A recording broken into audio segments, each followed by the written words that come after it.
వైఎస్ఆర్సీపీ వాళ్ళు కొత్తగా ఇంకొక డ్రామాకు తెల్లరేపినారు. అదే ఏమిటంటే పోతిరెడ్డిపాడు రిజర్వాయర్ గురించి వాళ్ళు మళ్ళా ఈరోజు అక్కడికి పోయి సందర్శించే కార్యక్రమం చేపట్టినారు. ప్రజలకు తెలియజేయాల్సిన అవసరం ఉంది. ఈ పోతిరెడ్డిపాడు రిజర్వాయర్ నుండి దాదాపు 400 నుండి 800 క్యూసెక్ నీళ్లు శ్రీశైలం ప్రాజెక్ట్ నుండి తీసుకునేదానికి జగన్ జీవో చేసినారు. సరే, అంతా బాగుంది, మంచిగా చేసినాడు అనుకుంటాం. కానీ దాన్ని ఉపయోగపడేటట్టు చేయలేదే. దానికి కావాల్సినటువంటి అనుమతులు లేవు, పర్యావరణ అనుమతులు లేవు. మళ్ళా కృష్ణా రివర్ మేనేజ్మెంట్ బోర్డు నుండి అప్రూవల్ లేదు. మరి ఇవన్నీ చేయకుండా, ఇవన్నీ ఉంటేనే కదా ఏదైనా ఉపయోగానికి వచ్చేది.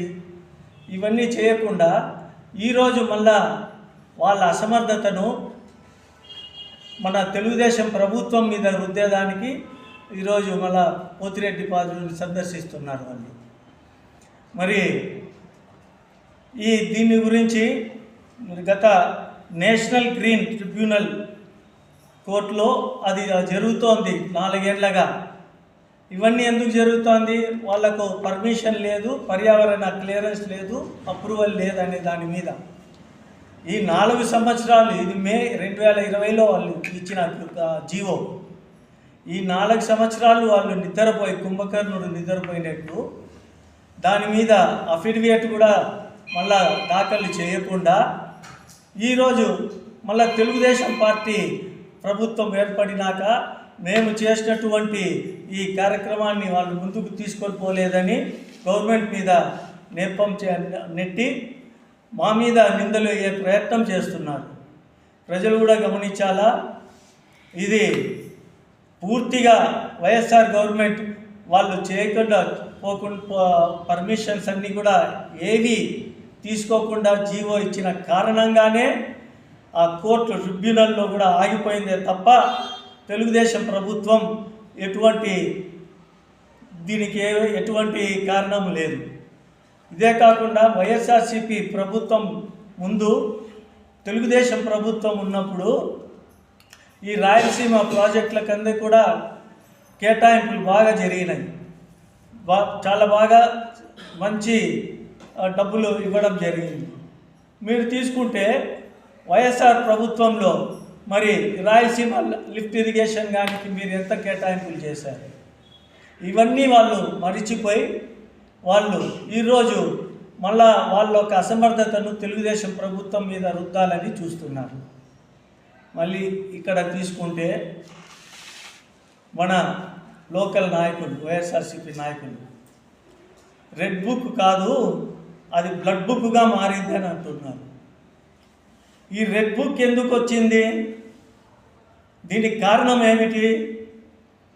ఇవన్నీ వైఎస్ఆర్ ప్రభుత్వంలో తెలుగుదేశం పార్టీ కార్యకర్తల మీద, నాయకుల మీద వాళ్ళు చేసినటువంటి దౌర్జన్యాన్ని, వైఎస్ఆర్సీపీ వాళ్ళు చేసిన దౌర్జన్యాన్ని లోకేష్ గారు ఆయన యుగల పాదయాత్రలో పోయేటప్పుడు కార్యకర్తలందరూ కూడా వాళ్ళ ఒక గోడును విన్నపించుకున్నారు.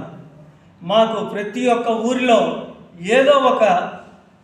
ఏదో ఒక అడ్డంకి సృష్టించినారు, తెలుగుదేశం పార్టీ వాళ్ళ మీద అక్రమ కేసులు బనాయించినారు, మాకు ఇంత కష్టపెడుతున్నారు అని వాళ్ళు చెప్పితే అవన్నీ కూడా లోకేష్ గారు బుక్లో రాసుకున్నారు. కానీ అదేమన్నా ఆ బుక్లో యాక్షన్ తీసుకునేది మీ మాది అరాజకంగా, మీ మాది దౌర్జన్యం చేసి తీసుకోవటంలే. చట్టపరంగా, న్యాయపరంగానే వైఎస్ఆర్సీపీ వాళ్ళ మీద యాక్షన్లు తీసుకుంటున్నారే తప్ప దౌర్జన్యం చేయటం లేదు వాళ్ళ మీద.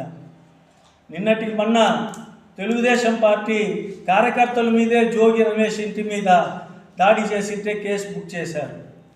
మరి అటువంటి పాలన తెలుగుదేశం పాలనది. మీలాంటి దౌర్జన్యం చేసి ప్రజల్లో భయాందోళన సృష్టించడం కాదు. ఏదన్నా చేస్తే ఆ రెడ్ బుక్లో రాజ్యాంగం అనేది మీరు చెప్తున్నారు కదా, అది చట్టపరంగానే వాళ్ళు తీసుకుంటున్నారే తప్ప దౌర్జన్యంగా కాదని మీరందరూ గమనించాలి. ఇదే మాట్లాడుతున్నారు కదా, మరి మీరు చేసినటువంటి దౌర్జన్యాలు మీ యొక్క ప్రభుత్వంలో కానరాలేదా? పిల్లిని ప్రదర్శన పిన్నిలే వాళ్ళు చేసినట్టు అరాచకం ఏంటి? మళ్ళా సుధాకర్ అనే అతన్ని డాక్టర్ని నడి రోడ్డు మీద ఆయన్ని చిత్రహింసలు చేసినారు. ఆయన ఒక డాక్టర్, దళిత డాక్టర్. అంతేకాకుండా అన్న చెప్పినట్టు ఆ బోండా ఉమా మీద కారు మీద ఇంతింత పెద్ద బడలు తీసుకొని లోపల కూర్చొని ఉంటే కారు అద్దాల నుండి పొడుస్తున్నారు. మరి ఇవన్నీ మీకు కానరావటంలే. దీనికి సృష్టికర్త, ఈ అరాజకానికి, ఈ దౌర్జన్యానికి అంత సృష్టికర్త వైఎస్ఆర్సీపీ పార్టీ వాళ్ళే. ఆ రోజు మీరు చేసినారు, ఈరోజు మీరు అనుభవిస్తున్నారు. కానీ దౌర్జన్యంగా కాదు, చట్టపరంగానే మేము చర్యలు తీసుకుంటున్నాం.